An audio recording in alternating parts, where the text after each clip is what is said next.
Nobody wants to think about their home insurance, and switching plans can feel like too much work.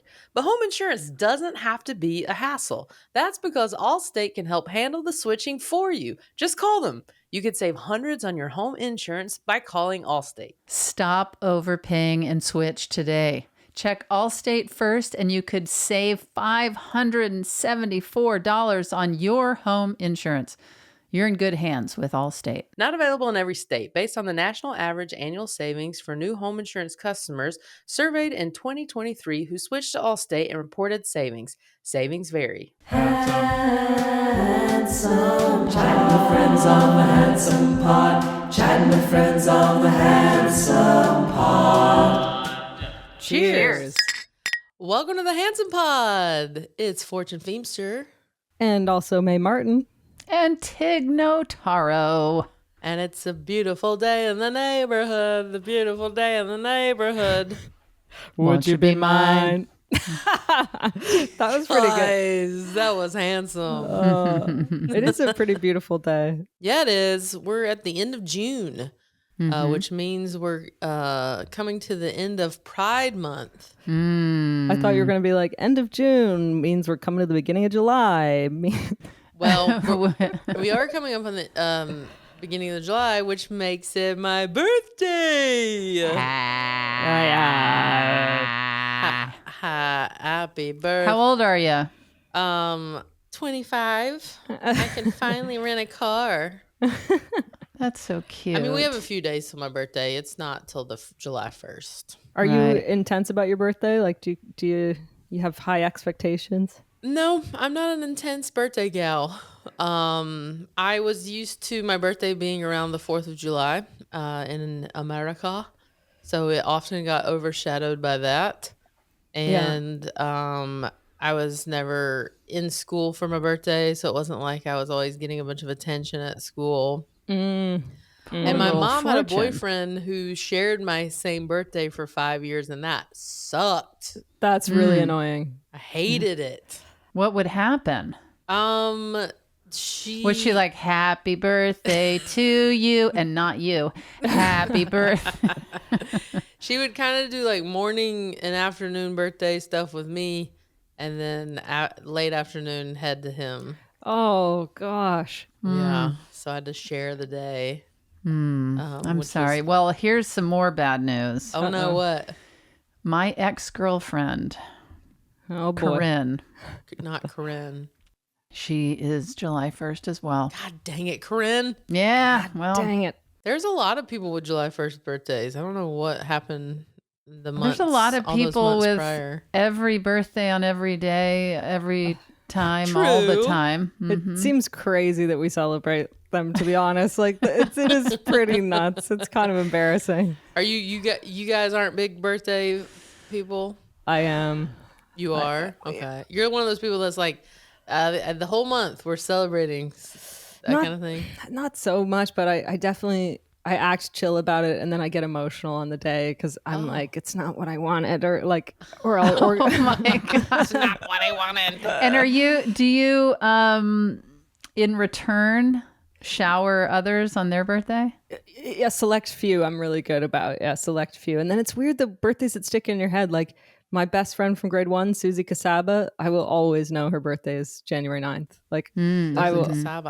Susie Casaba, her parents have a winery in Toronto. Yeah, I every now and then, it's usually from Stephanie encouraging me. She'll be like, you should have a party. Yeah. You should have a dinner. We should do this or that. And I'll be like, yeah, maybe. And then sometimes I really come around to it, and I'm like, all right, let's tear it up. Yeah. Let's tear it up. Yeah. But in general, I'm pretty mellow about it. And I would say, because I'm so mellow about it, for the most part, I'm not great beyond Stephanie's birthday or Max and Finn's birthday. Yeah. And I think it's that thing of when something's important to you, you're really good at doing that for others, maybe. Yeah. Maybe. Do you know what I'm saying? I wish I was like Tom Cruise has that list of like everyone he's ever worked with, and they get a coconut That's cake. for Christmas. They get a Tom Cruise cake. Oh, is it Christmas? Okay, never mind. Yeah. Yeah. We got to get on that list. It's a tasty cake. I'm not on the list, but I've had the cake. You've eaten the cake? Yeah, the bakery's in Woodland Hills.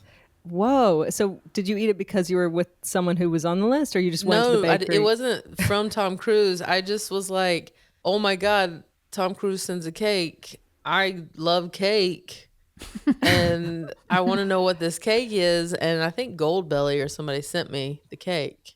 Oh, Because man. they sell it on their site now. And I got to try the cake, and it was pretty amazing. And so wait, it's always a coconut cake? Yeah, it's the same cake. And It's like a bundt cake. Yeah, but May can't eat coconut. Oh, yeah, May, you can't have it. Yeah, I wonder if he's like encountered that problem before. Or like if someone on set with him has been like, Tom, I'm allergic. This cake makes me sneeze, Tom. I think he's still... that's what you get. That's what you get? You get what you get. It's one cake. You get it. You're on the list for a couple of years. Eventually, you're off the list. Some people have stayed on. I know Kirsten Dunst from Interview with a Vampire. She still gets that cake, and she was a kid in that movie. Wow. Well, that's probably a long- because her name sounds like bunt. A bunt cake. That's probably Dunce cake. Bundt, here's your bundt. And Yeah. normally, bundt cakes, I think, are the lesser than cakes. But in this instance, this cake is phenomenal. What is Okay. a bundt cake A specifically? bundt cake is like A bread, like a loaf almost. kind of looks like sort of it's round and there's sort of a hole in the middle. It almost tastes like a pound cake kind of. Yeah. That's what consistency. I meant when I said loaf. Yeah, But yeah. but it's it's not a pound cake, but it's kind of in the middle ground. This has like I don't even know how to describe it, but it is available out there for people to buy.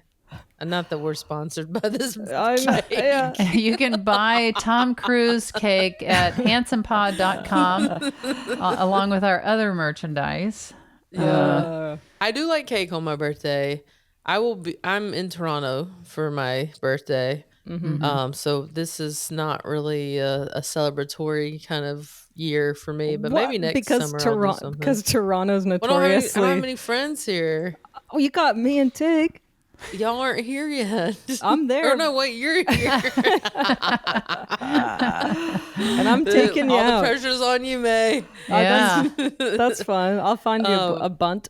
Last time I was filming in Toronto on my birthday, the crew was really lovely and made it very special. I did feel like a kid again of like, I don't know anybody in Toronto.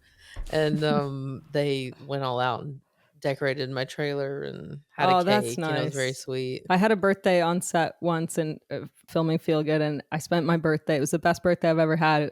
We were in like a small town on like an abandoned fun fair, and I spent the day with Lisa Kudrow riding around on a ghost train, and I was like, As one does. never been happier. Filming this one Oh, that's scene. cool. Yeah, we were filming an argument scene all day, and it was like heaven. Because just to argue with Lisa Kudrow in a comedy and her That's timing. pretty great. Oh, yeah, it was super nice. And then she did that really nice thing that super famous people do sometimes where they go, hey, we should get a picture because they know you really want a picture, you know? And I was like, oh, yeah, cool. Yeah, if you want one, sure. I guess I could do that. We should get a picture. Yeah. Is that what famous people do if they think you want a picture? I think if they can, if you're sort of hovering around giddily and they're like, this person wants a picture. Yeah, but we took it one, you know, those like medieval stocks where you put your hands through the holes and your head through a hole. Yeah. Yeah, so we have one, me and her on the. Oh, that's cute. Yeah. Yeah, sometimes with the big famous people, you want to try to play it cool. I think they appreciate it. I don't want to, I'm taking it easy here. I'm just like chatting with a friend, but inside you're like, I really want a picture. What are Max and Finn like? They share a birthday. That must be weird. Or do they like it? They do share a birthday. We just make sure to they each get their own cake just so that they're feeling like individuals, which they are. They couldn't be. They are very different from one another. But similar interests, get along well, but just so different. I think that they're kind of getting to the age where their interests might be breaking off a Diverging, little bit, even though they have similar interests. it's like I think we're just basically we're at the point where we have to kind of prepare for they might want to do different things, whereas the first 7 years of their life, they've both been excited to go to one of those jumpy house place and spend the day there or go whatever it is. I'm really into like kid type birthday parties. Like my dream birthday party would be laser tag, or do you call it laser quest here? Like laser tag. I've been looking for somewhere in LA to do it because I love it. There used to be a place in Sherman Oaks. My kids have done it. Really? Would it be different than the adult? No, I mean, usually now as an adult, when I do it, I'm doing it with, there's a couple random kids in there. And so you got to make sure you don't get too hardcore about it. But it's on my mind because I had a dream last night. I woke up and told Parv right away that I had a dream that I was at laser tag, and you have to put in your name so it appears on the leaderboard. And I dreamt that someone put my name in as Ellen DeGeneres.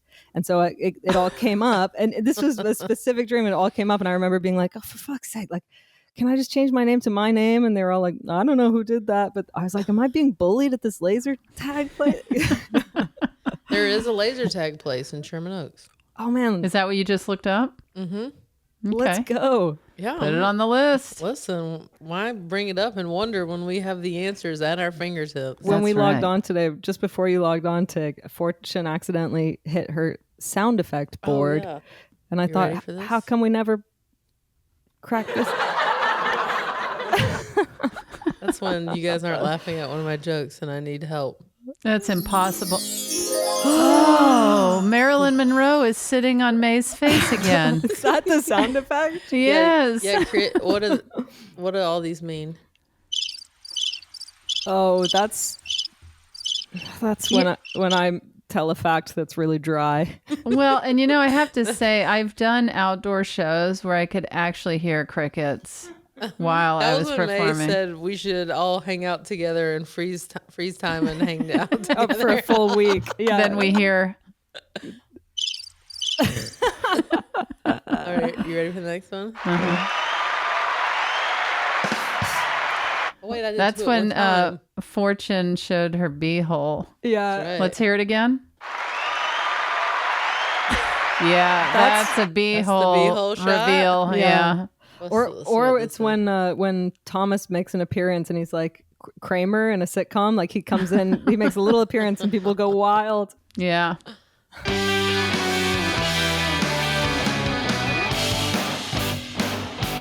I think that's when Thomas walks out. Sounds like a Saved by the Bell moment. Yeah. Oh God, I'm so glad that Tig doesn't have access to this board. I feel like you wouldn't be able to. Oh, that's like one of those May facts that I've told you I don't like scary movies. blows our mind. Hey Ghost, that's for when we say Yeah, ghost. Yeah, ghost. Yeah, ghost. I want to play like a game with it, but I just can't think of anything. But it's like I want someone to say something and then this. I need to label them so because to use them effectively, I need to know what I'm hitting, and they're not labeled right now. Yeah. Well, or it's fun if you don't hit them effectively. Yeah. And it's the wrong thing. Like we could set up a scenario and then you just push any random button. Close your eye. Okay. And so we're pretending we're like on a kind of sitcom or something, and you guys are at the coffee shop, and then I enter and I throw my coat down and my bag and I go, well, it's official. I'm getting fired.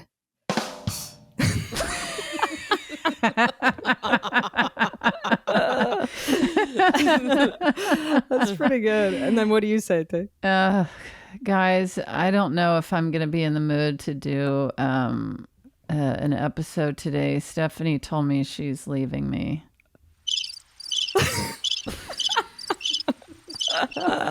That's so cruel. We don't know what to say to you. Okay, Fortune, you say something, but don't look where you're going to push, what button you're going to push. Is this still part of the sitcom? Yeah, let's head back into we're in the coffee shop. Stephanie's leaving Tig and I just got fired. And then I come in bouncing off the walls because I drank a triple espresso. And you say what? Oh. You don't say anything? You're just literally bouncing off the walls. Yeah, and then And then we me and find Tig out. exchange a glance, and I go, well, it's official. That's my catchphrase. I go, it's official. Fortune's back on the caffeine.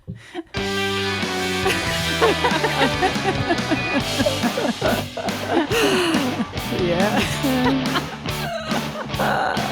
Wow, that's a long one. And then how about Thomas? Thomas walks in and says, Oh, I forgot to push record, guys.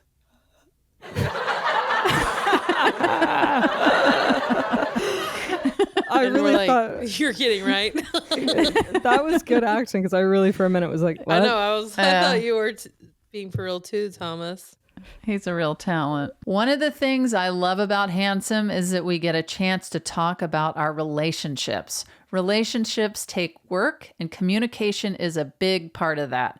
Paired is here to help. It's an app for couples who want to strengthen their relationship, founded on the simple belief that lasting love is a daily practice. We downloaded the Paired app, and Jax asked me, what do you remember about the first time we met? Which was really cool to go down memory lane. And then I was like, well, I got a question for you. What about your partner? Do you find the sexiest? And she told me I was funny, and she loved my curls. Whether you're just a few dates in or have been together a long time, find the time to connect with your partner and nourish your relationship. With the Paired app, it's easy and fun, and it only takes 5 minutes a day. Head to paired.com/handsome to get a 7-day free trial and 25% off if you sign up for a subscription. Just head to paired.com/handsome to sign up today. We've all had embarrassing BO moments. Whether it's a long day on set or the bright lights of a stage, sometimes it's hard to be handsome and smell good. Lumi whole body deodorant is making it so none of us ever have to worry about BO again.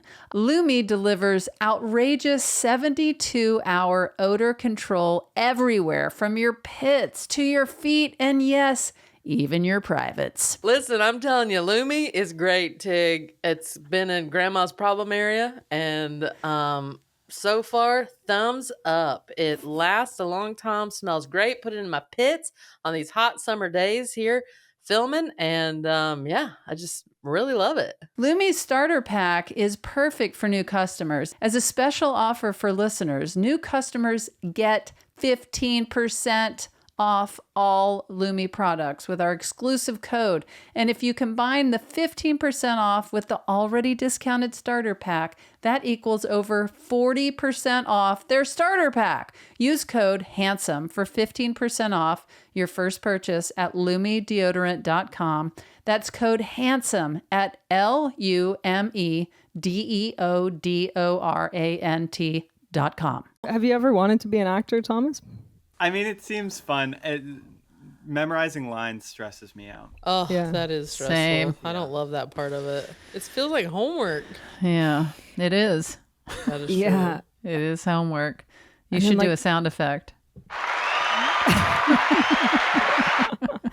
Also trying to remember lines, but then not look like you're trying to remember your next line.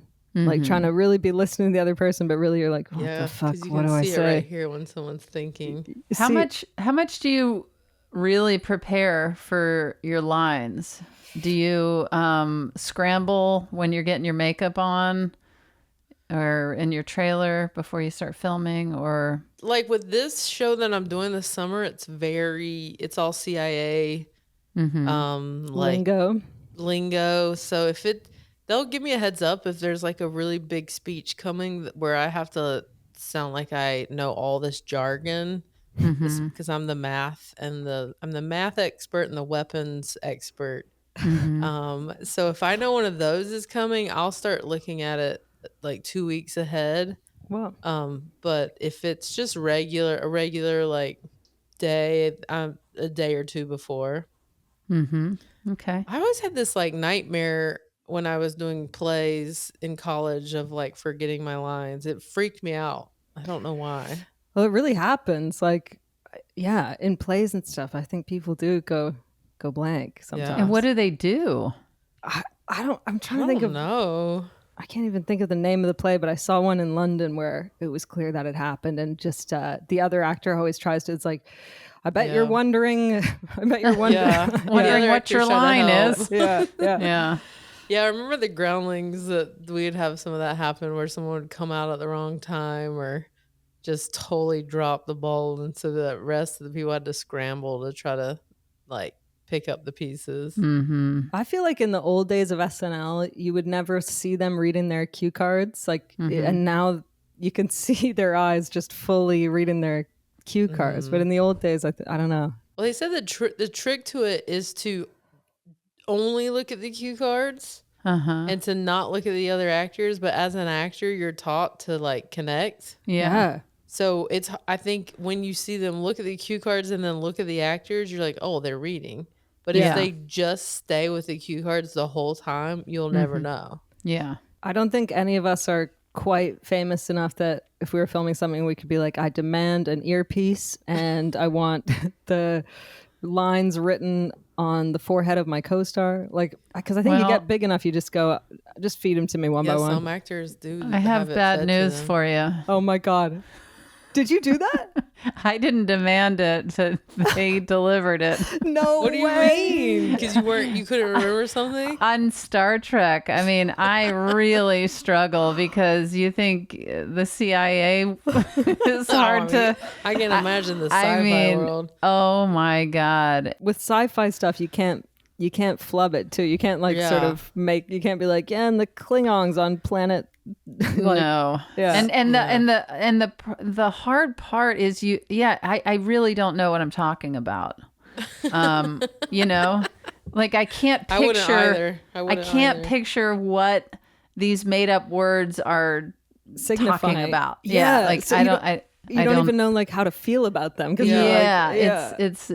interesting. Parv's daughter has a line coming up in a kindergarten play, and got the script, and it was like they'd highlighted her line. It's like, and we learned her line. Yeah, and she's like student number 76, and she has to say, and we learned computers and how to use the mouse and typing or something like that. And she is fired up about this line, and she's like, and she goes, "Can I say it cool?" I was like, "Yeah, what does that look like?" And she's like, "Yeah, we learned computers and that." Like, she really wants to make an impact with this line. I think that would be great. She will make an impact with this line. Yes. There's a viral video right now of a little British boy in the car with his mom, and he goes, "Well, we found out for the nativity play which roles we're going to get." And she's like, "Oh, who are you?" And he goes, "Door holder number 4." And she's like, "Oh, cool." And then he goes, "Get in. It's an iconic role." He's so excited. Cute. Yeah. That's so great. All right. Well, we were speaking earlier about my birth, and the woman who birthed me, was that a good transition, you guys? That was great. I have no idea who this is, but okay. Well, you're about to get your booty blown. Okay. I'd prefer not to, but just tell us who the guest is. Well, to sort of commemorate, is that the right word? Pride Month? Not just commemorate, but close out Pride Month. Close out Pride Month. We wanted to do something different, something special. And she may not be famous like Jennifer Aniston Yet. or, one of our handsome question askers, but she's infamous, at least in my life, because a lot of my comedy, I talk about my mother in my upcoming special that will be out whenever. She's a big part of that. And a lot of people had put on our handsome socials that they would like to hear a question from her. And my mother, Ginger Feimster, is asking us a question to close out Pride Month. Amazing. Yes. Hi, handsome. This is Ginger Feimster, Fortune's mother. And I would like to know what your experiences were like coming out to your families. Ginger. We had to tape that so many times, by the way. Oh She my was like, "Here, come over here to this side of the wall. I have these flowers over here. I think that would make a good background." And then, Unbelievable. we taped that like 20 times. And I That's was like, so cute. I'm like, Mom, we got it. So wait, you were in town with her. I was in town with her last time I had a show there because I knew I had, after the people had said on our poll that they wanted her to ask a question, I called. I said, "Hey, people want you to ask a question." And she goes, "I don't know how to do that." And I was like, "Oh, I'm gonna have to do this for her." So when I went home, I said, "We gotta do the handsome question." And I thought it'd be cool for her to ask something in Pride Month because of obviously the subject matter.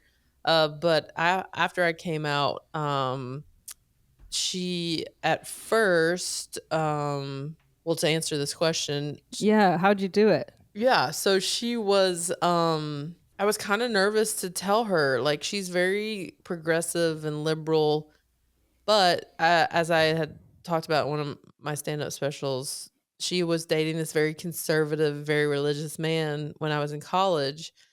And she did at that time sort of have this tendency to take on the personality traits of whoever she was dating. So she went from being like my whole life pretty progressive to like all of a sudden pretty buttoned up and like a little bit more conservative in certain ways. And I was like, "Oh, who is this?" And they had just broken up, and when I was kind of coming to terms with being gay, and so I really was nervous to tell her. And I took her to this Chinese restaurant to tell her. I don't know. You Well, got I to. say in sweet and salty because I could eat crab rangoons if she disowned me. But even though, I really did not know how my parents would react. I was very nervous. I told a couple friends first as sort of a, like, how are they going to react? And I told my mom first, and she just got very quiet. And I was nervous to tell her. I was like, "Oh, like I couldn't just say it like I'm gay at first. I was like, "Oh, just so you know, like my life is gonna be different than what you might have thought it was gonna be." And I was kind of like beating around the bush. Oh man. And then finally, and she was just kind of like trying to grasp what I was saying because it's hard in the beginning to say the words like I'm gay. And I was trying to figure out how to say that lightly. And then I finally was like, "So, I'm gay. I'm gay." And she was kind of quiet and listened. And I think maybe in the beginning there was like some "Are you sure?" kind of things. And then when I told my dad, Did you say "look at me" and ask me that again? Well, when I told my brothers, they were both like, "Duh." He's like, "Come on." And but my mom was genuinely shocked. Yeah. Which like is the only person in my life who was genuinely shocked. Wow, yeah. My dad, I had my mom go with me to tell him. We went to a park. That's nice that she came. Yeah, Like, well, so I had her sit up kind of a few because they aren't together. They divorced when I was 12, but they're friends. And I had her sit kind of up. And my dad and I don't really have serious conversations with each other. Wait, sit up? Like sit Like just like a few like we meters were on a hill, Like sorry, on a we were- different We were on swing? a hill, and she was kind of sitting up in a above tree. the hill. On top of the So- slide. And I just was like, with him pulled the band. I was like, "Dad, I'm gay." And he's like, "All right, you're my daughter. You're my daughter. I love you. You're my daughter." He was so nervous. He's like, "You're my daughter. I love you." Because he's You're my probably daughter. And my mom, and that's his way of trying to accept it and be cool. And my mom goes, "Make she know she's your daughter. She's telling you she's gay." Oh my God, what I would give to overhear this at a park.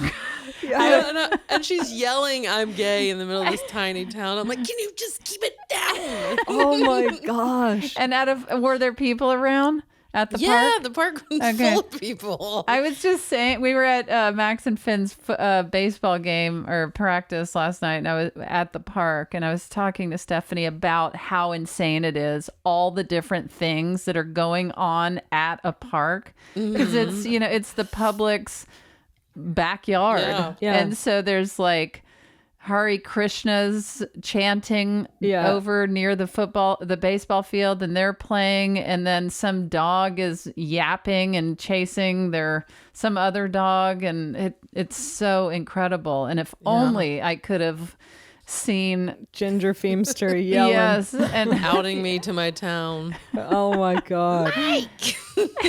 she knows she's your daughter.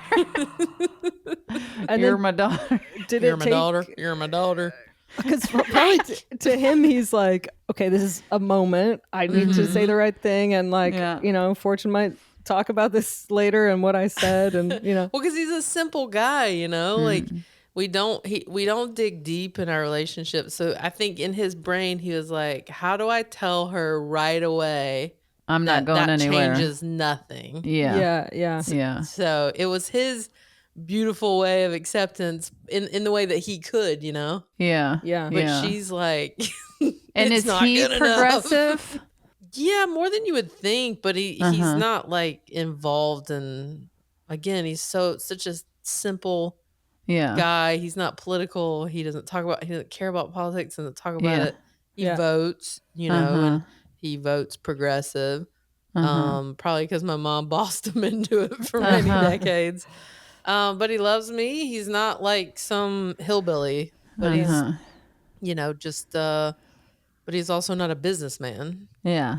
And those are the only two things you can be. You can either be a hillbilly or- businessman or a hillbilly. Yeah. Yeah. If you're a homeowner who doesn't want to deal with switching your home insurance, we understand. Switching can feel like a lot of work. But home insurance doesn't have to be a hassle. That's because Allstate can help handle the switching for you. Just call them. You could save hundreds on your home insurance by giving Allstate a call. Stop overpaying and switch today. Check Allstate first and you could save $574 on your home insurance. You're in good hands with Allstate. Not available in every state based on the national average annual savings for new home insurance customers surveyed in 2023 who switched to Allstate and reported savings.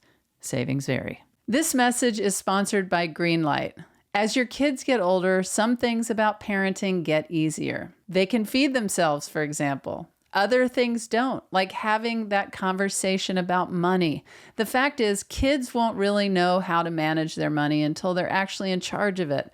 That's where Greenlight can help. Greenlight is a debit card and money app made for families. Parents can send money to their kids and keep an eye on the kids' spending and saving while kids and teens build money confidence and lifelong financial literacy skills. With the Greenlight app, kids learn how to save, invest, and spend wisely thanks to games that teach money skills in a fun, accessible way. I remember doing chores as a kid and getting an allowance for completing them. It was always a great motivation, and it taught me about finances at an early age. Well, Greenlight is the modern version of that for today's kids. Sign up for Greenlight today and get your first month free when you go to greenlight.com/handsome. That's greenlight.com/handsome to try Greenlight for free. Greenlight.com/handsome. Remember when you were like 5 and you played in a sandbox with your little plastic shovel and it was gross, but also kind of fun? Well, you're all grown up now and playing around in the dirt is not quite as much fun as it used to be. Grow all the way up and get a litter robot. Litter Robot is the solution to all your litter box problems. Never scoop again with Litter Robot. We've installed a litter robot here at Kitty City, and it's one of the most popular destinations in the house. I don't miss scooping up cat poop one bit, and my cats are happy too. As a special offer to listeners of the show, go to stopscooping.com/handsome and enter promo code handsome to save an extra $50 on any litter robot bundle. That's an extra $50 off any litter robot bundle at stopscooping.com/handsome and enter promo code handsome at checkout. Stopscooping.com/handsome and enter promo code handsome. And did it take them a while to get like after that, was there a period where they were kind of not asking about it, or were they right away like, are you seeing anyone? Like, was it on the table to be relaxed about, or what? I think it was easier for them to digest it for a while because I didn't have a girlfriend for a bit. Yeah. It's a little bit different when all of a sudden they're meeting someone or they're seeing you hold hands. I think that probably took a minute to adjust to, but they had a little bit before that was introduced. And I lived 3,000 miles away, so they weren't, they knew this new information, and then I was like, bye. I'm off to going off back to be LA. gay. Yeah, I'm gonna go be gay. And then then I started talking about it in stand up. So then they were hearing about it in a comedic way and that kind, so they had a different kind of introduction to it. Stand up's a great way for parents to understand the inner workings of your mind and that other aspect of your personality that you don't really share with your family. But yeah. What about you, Tig? I haven't come out. Oh fuck. Yeah. And do they? Oh god. Yeah.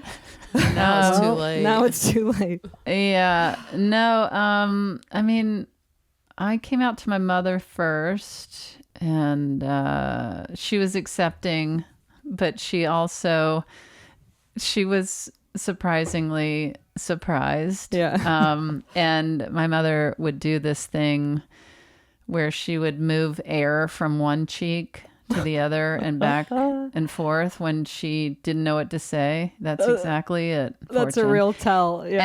And I said, "Oh, you're uncomfortable." And she's like, "No, I'm not." And I was like, "Well, you're moving air from one cheek to the other and back to the other." And she laughed at herself. And my stepfather was fine. I think she told him, 'cause he also like a bit buttoned up but has no issue with any of that. Had no issue with any of that stuff, but just wasn't a conversation I was excited to sit down and have.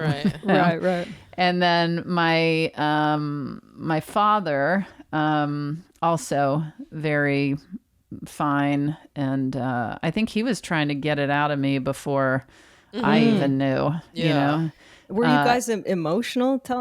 Like I think I wrote my mother a letter, and then when she got it, she called me, and then she came out to visit me right after that. And then it was funny because I hadn't told my brother, and my mother and brother and I were all together, and she kept telling me that I needed to tell him. And I was like, I don't want to tell. Like, it's just. How old were you? Like 22 or something. I really don't. I don't know. But I was like, I don't want to have this conversation. My brother and I, he was off at college, and we were living such different lives, and he was full on party college guy, and I'm like, hanging out, listening to the Indigo Girls, and and so I'm in the back seat of my brother's Jeep. My brother's driving. My mother's in the passenger seat. And before he had picked us up, she kept telling me, she was like, "You have to tell him. You have to tell him." And I was like, but I just told her I wasn't quite ready. We're driving along, and while we're driving, my mother keeps saying to my brother, life is all about change. And he was like, I know.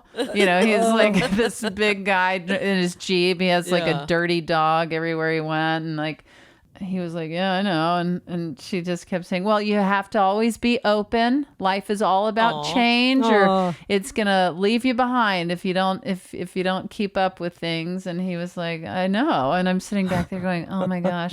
And then just out of nowhere, she says, Tig's gay. No way. Oh my God. And I just sunk in the back of his Jeep, and he goes, yeah, I know. And then I sat up and I said, you knew? And he goes, well, yeah, of course I knew. And I was like, oh. That's so good. Yeah, but I just wanted to kill my mother in that moment. But and then a second later, I was like, oh, I'm so glad she did Yeah, that. like thank God that's done. Yeah, and Yeah, it's such a relief, right? oh my God, such a relief. And but for a little while, my mother, she didn't know. I feel like in the 90s, people still use the term lover instead of girlfriend. Oh yeah. Oh, And yeah, my mother like your lesbian hated that. lover. Yeah, she'd be like, people would ask, like, "Oh, do you have a lover?" And my mother would be like, "Oh, don't say that." Oh my God. Oh my and God. and so that term bothered her. And then one time she was calling my girlfriend my good friend. And I was like, I said, she's not my good friend. Yeah. That is not what's going on. And she was like, well, that was again one of those moments where she laughed at herself, where she realized she wasn't doing it exactly right. And, Yeah. Because it is a journey from the actual coming out to the actual acceptance. Well, yeah, and the understanding, yeah, just everything looks differently, and and even though this isn't my story, I have to say my first girlfriend, she comes from a very small town. Her parents are very Catholic, and she came out to them when we were together, and it happened to be on Halloween. Because it was like, you know, when you build yourself up, you're like, I'm going to do this. So she was totally ready to do it. And then they came home from a Halloween party dressed as a priest and a nun. And she sat between them in their costumes and came out to her parents. And she was like, had no idea they had gone to this party dressed as a priest and a nun. If you wrote that in a sitcom, it'd be like, that's too much. That's too far. Absolutely. It was unbelievable that was how it unfolded.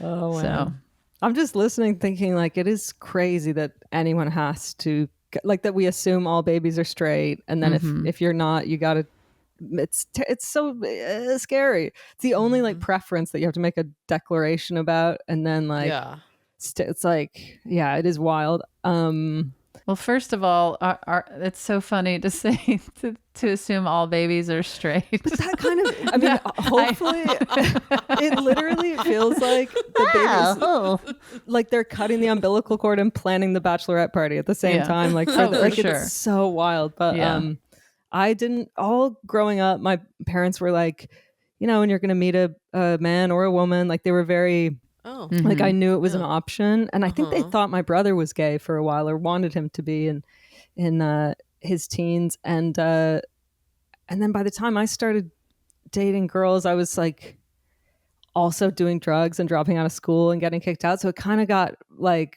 brushed over, like it was just one of many things. But they were definitely shocked because I was so boy crazy, and I had boyfriends too, so they were shocked. But I don't think I ever really had a conversation with my mom. But my dad, I remember I was watching the movie Gia on VHS with Angelina Jolie, and I didn't even really know that I was gay or bi. But I was really into Gia. And then I remember like going to get him from his office where he was working upstairs and being like, Dad, come down and see this, how great this movie is. And like showing him a scene where they're making like out. Jumping on the fence. Yeah. And he was like, yep. Tank very top. Good. Yeah. He was like, cool. And I was like, I don't know why I love how beautiful this scene is. And yeah, they kind of always... lesbians died over that movie. Oh my God, I know. So you didn't come out and say, "Oh, I'm bi" or "I'm into women." You just showed your dad a movie, and he was like, I started bringing girls around, and it was just like such a chaotic time. They had just found out I'd been doing all these drugs and I'd been dating these older men, and then sort of around the time they found that out, I was hanging out with an older comedian who was very openly gay, like this woman. And I know they were sort of interestingly like more stressed about me hanging out with her than these guys that they knew I'd been dating. So I don't know if that was like a sort of unconscious like bias or reaction from them. But then they've been very great and chill, and they were always super liberal and progressive when I was growing And up. what about, I mean, you also had to come out as, I mean, you're Yeah, did you have to come out non-binary or twice? trans. That's been harder. Yeah, that's been way harder. Yeah. Oh, really? I mean, they watched Feel Good, and I kind of, my character's struggling with it in that show, and then near the end, I'm kind of like, and so I think they knew it was like something I was thinking about, but then I kind of didn't want their input, and and I was just figuring it out. So then I booked top surgery and everything, and so I went and had this consultation with the doctor, and then I came back and sat them down in the living room, and it was pretty emotional because it's like you're not just saying, oh, first of all, it's the concept is tough for that generation, I think. Especially they don't, they're pretty insular. They read the newspaper, but they don't. And so to be like, yeah, I'm trans and I'm having this surgery in a few months, I think. And they were very quiet and some tears, but they were supportive. I think like their worry was, I think because they're like my mom's such a feminist. I think she worried it was to do with some like ideological like self rejection of womanhood, or like, you know what I mean, or being like, I'm not the right type of woman. And so I had to explain it was more on like a cellular level, something that I felt I had to do and thought about for 15 years every day. So then they and then they were amazing. When I had the surgery, I recovered in their house and they were great about it. And they're really sweet, but they can't get the pronouns right.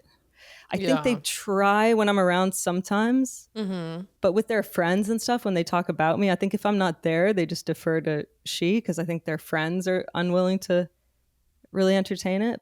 And how does that land for you?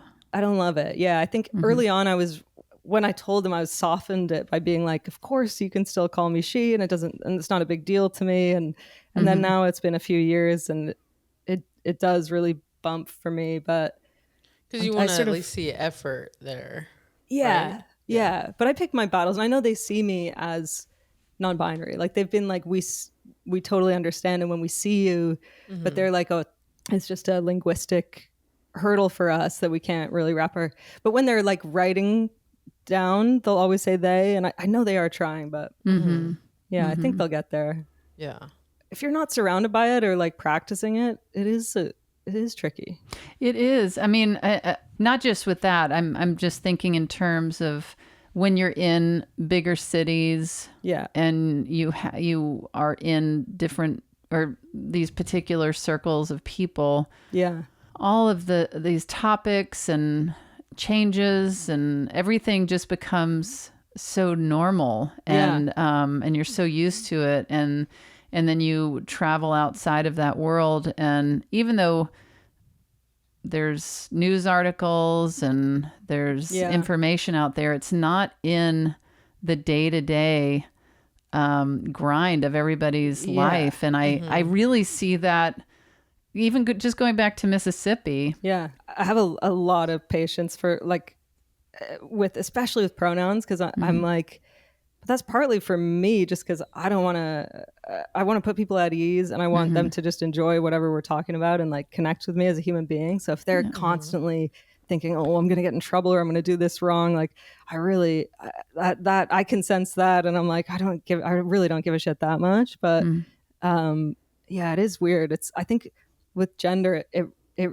does require like a big cognitive shift and a kind of like broader thinking about like the way we think about the world, and that's a big ask for some people. But and not to say that if you live in a small town you're not familiar, you're not able to, or that it's not in your life. Yeah. But I always think in these kind of situations, I always think about if anybody that's confused by the way somebody is living their life, I always imagine them sitting next to someone on an airplane. Yeah. And it's just the two of you, and you don't know that somebody's had top surgery, or you don't know that anything about them. Yeah. And you're just connecting as a person. You're chatting for 5 hours as you're flying across the country. And then you find that out in the end. Yeah. wouldn't it soften you? You know? Oh, totally. I mean, that's why comedy's such a great, Yeah. like in my last special, like I mean, I talked about it at the very end of the special. And then of course that was the thing that they pulled for all the press about it and stuff. But I really mentally was like, well, if they watch me for 45 minutes and they like me, and then I'm like, yeah, and this is, then that'll help. Like, yeah, it's like you the plane lands. May has shared that they're trans, and then the person that was sitting next to them with wildly different views and opinions. Let's say somebody did something or said something terrible to you. Would the person that had enjoyed your company for that 5-hour flight not defend you? That's a great scenario. You know? Fortune, is there a sound effect for that? Yeah. Yes. I don't know. I think about that all the time. Oh, completely. And also like it becomes like inflated, like people like your sexuality is my gender. That's like not a bigger part of who we are than a straight person's sexuality is to them. Right. But it becomes like an inflated thing where I feel like I walk in a room and people are like, trans, gay, like it's the first thing they think in their head. Maybe that's me projecting, but sometimes you can see it on there and it's like, that's so annoying. I'm so much more beautifully complex than that. Right. Absolutely. I make tie-dye.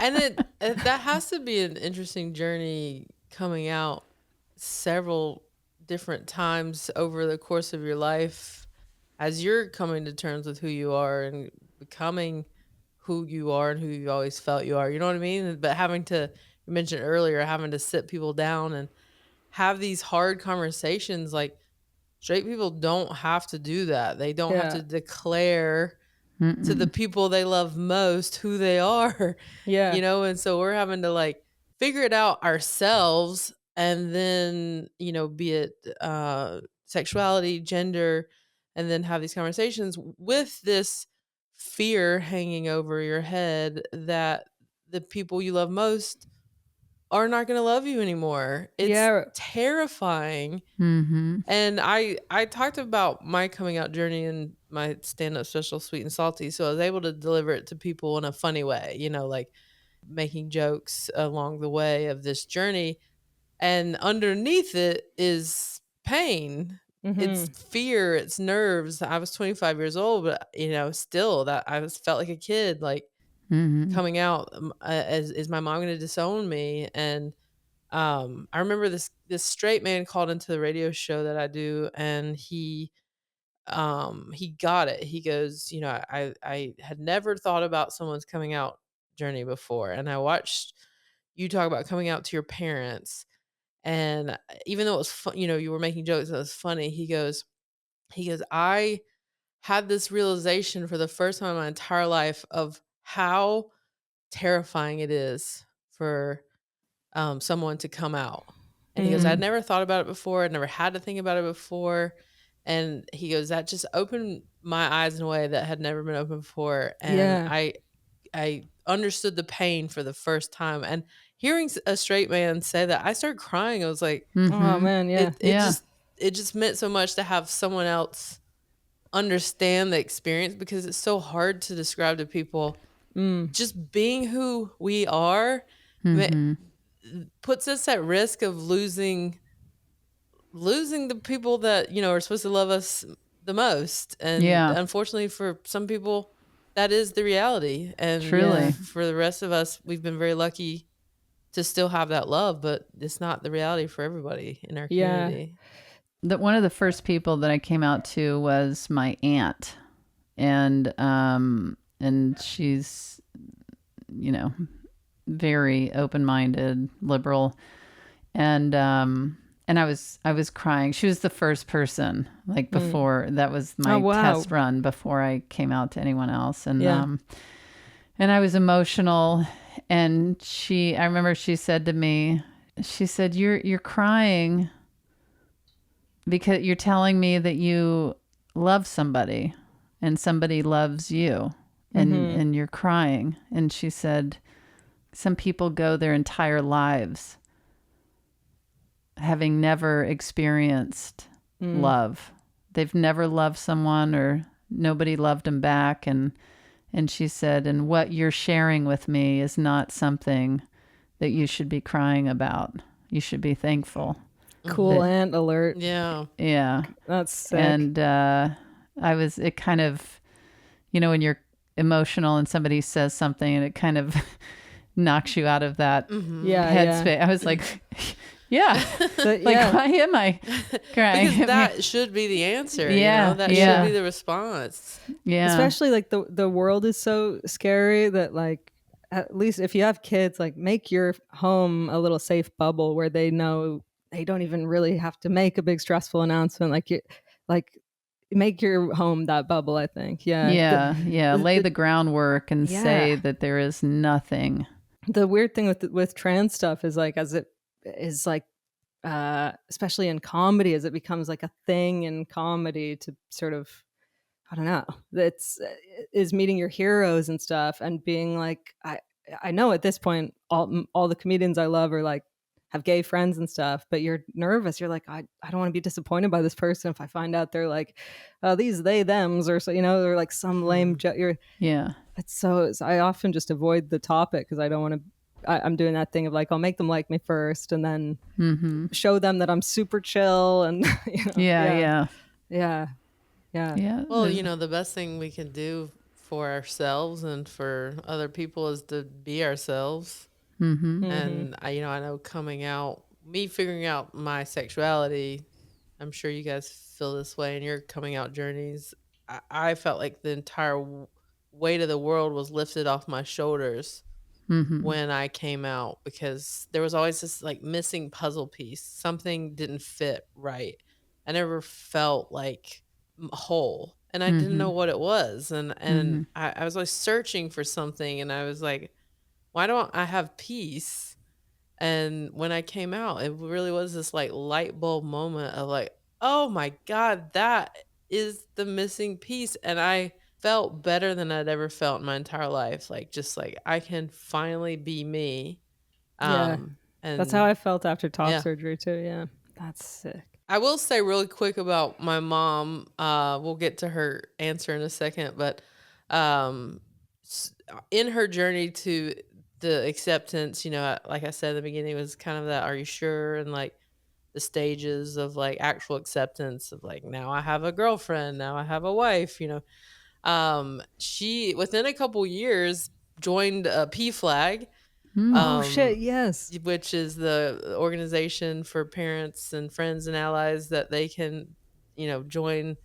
It was a place where you could go talk to other parents and ask questions and learn from other people. So there was a chapter in our county, and she sought it out and joined it. And then within like 2 years became the president of the whole organization. Of course, she's your daughter. I know. Started going to like all the prides in Charlotte, and Gastonia became very vocal and would hold fundraisers in town, or and if there's this one place that wouldn't let them have it, and she was, how dare they?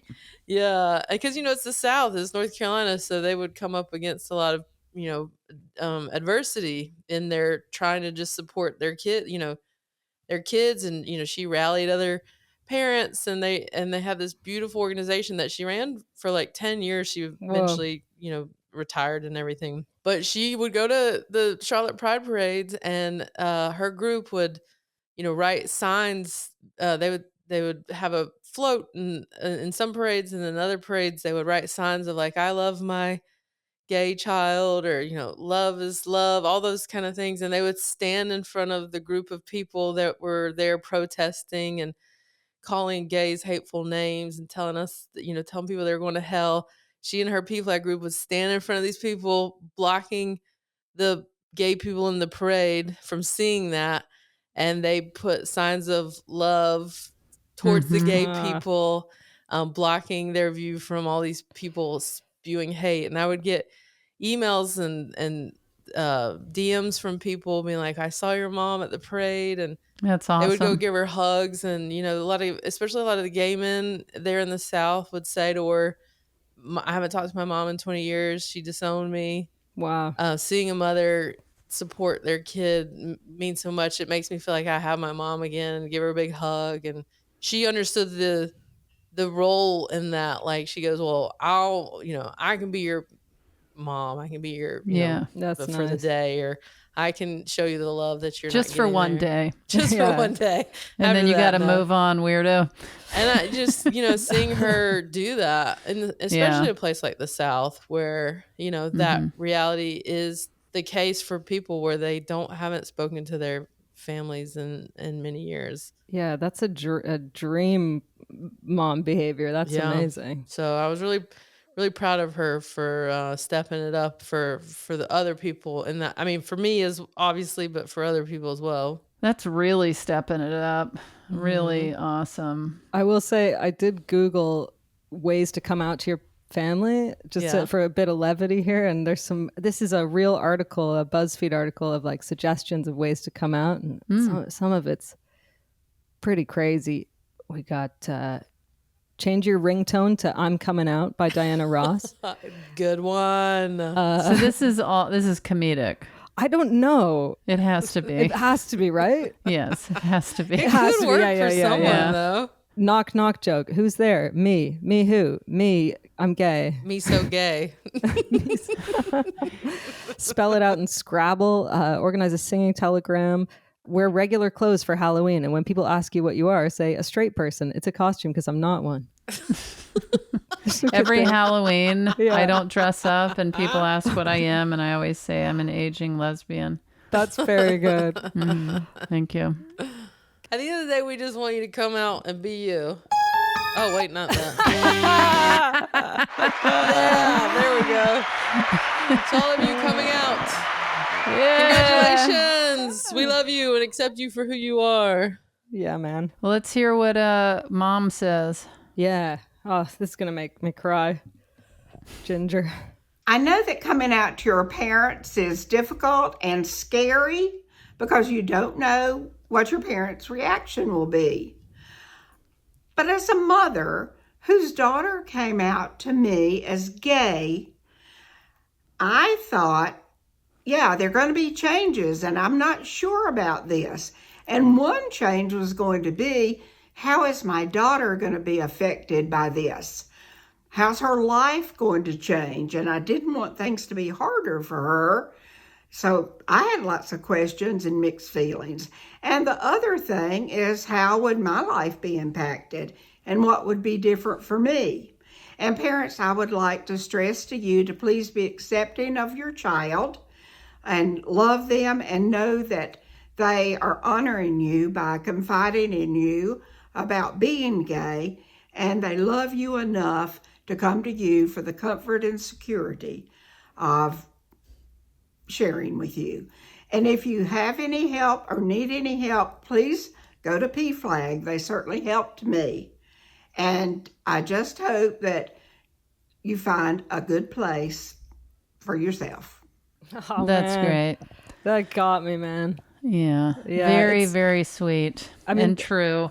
That I forget, I was babysitting some kid one day and I was like, a little girl, and I was like, girls can do everything boys can do, and she was like, oh, I know, but it was like, oh fuck, that hadn't even dawned on her that was like, I just put that idea in her head that was like a debate. She was like, what? Yeah, I know that. And I was like, oh fuck. So I think it's similar, even though it makes sense that your reaction would be like, oh God, it's going to be hard out there for my kid. Yeah. The more you can protect them from that, you fill them with this like hope. Mm-hmm. Yeah. Yeah, because I remember that was the thing my mom would say in the beginning of like, I just don't want life to be harder for you than it already is for people. And she knew how much hate was in the world when it came to being gay and being trans and being any of what's in the considered other.